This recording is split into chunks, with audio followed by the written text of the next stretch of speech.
Meteorologoek eguraldia berehala iragartzen dute, klimatologoek aldiz hamarkadetan pilatutako datuak aztertzen dituzte, klima ulertzeko eta aldagai kezkagarriez ohartarazteko.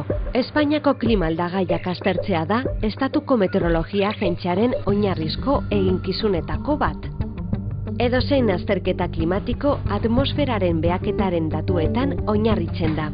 Hori dela eta, agentziak datu klimatologikoen banku nazionala kudeatzen du, klimaren benetako altxorra dena 1.300 milioi sarrera baino gehiagorekin.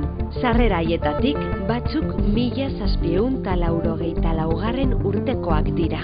Gaur egun artxibo osoa informatizatuta dago, eta egunero 200.000 datu berriekin eguneratzen da.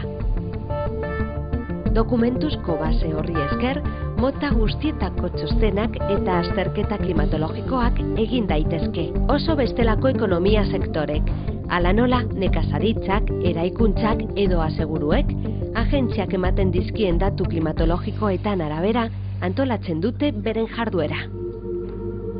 Klima aldaketaren inguruko kezka gero eta handiagoa da, eta horrek funtsezko bete lan ildo bat eragin du. Agentziak klima aldaketaren iragarpenak ematen ditu gure herrialdean. Ari dagokio etorkizuneko baldintzak eta agertoki klimatologikoak aurre ikustea.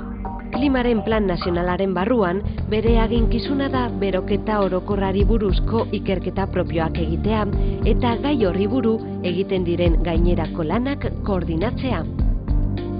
Hala, agentzia klimaren notarioa bihurtu da.